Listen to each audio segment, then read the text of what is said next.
I'm starting to run out of local places to fly. I've been flying a lot over local watercourses, which are sort of run-off areas for 100-year flooding type thing with parks around them.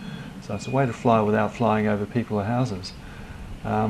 This one I've crashed a few times. We've been flying low between trees, so I thought this time I'll go up high, particularly since it's a bit windy, and get an idea of the general area.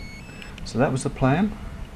What it didn't allow for was gusty winds, and it turns out a gusty wind at the wrong time with a bit of a downdraft, and you're flying with the wind behind you, is all it takes to flick you into a tree. I thought at first the engines had failed, but it was only when I got the SD card back out of the camera later that I could hear that the engines were going fine. In fact, I was accelerating towards the end, and it just wasn't powerful enough to pull it out. So I've got to respect the limitations of these little drones. They're a lot of fun, but there are limits.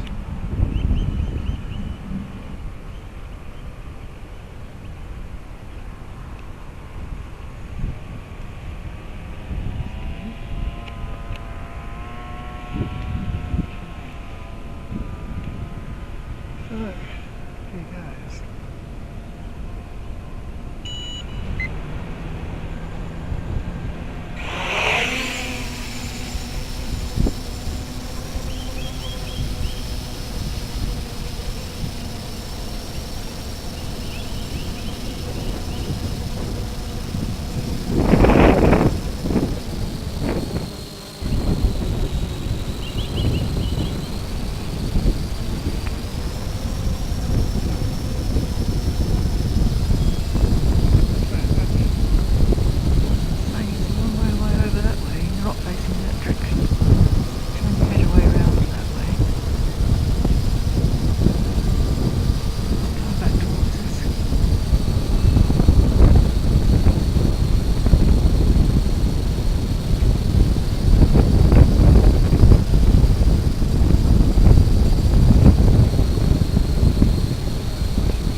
Yes, sort of in front of us now. Going over to my left. I'll take a look. Yep.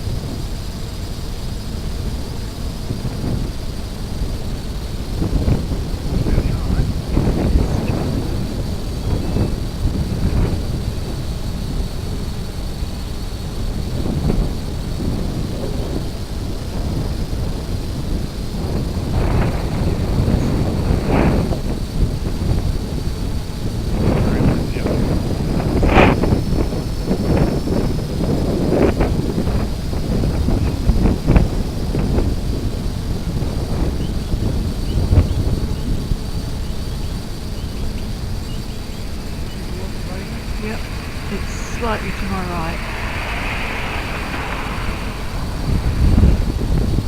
Against the blue sky, it's now invisible.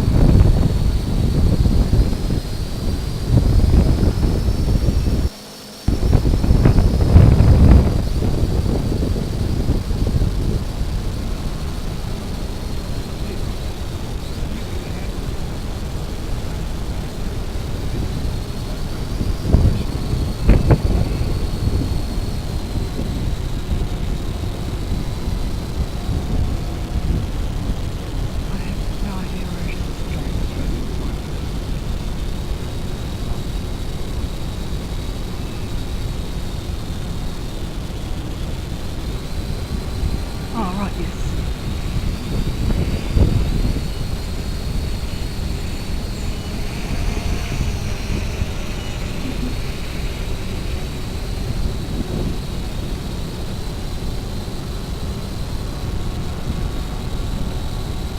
It's going down very low.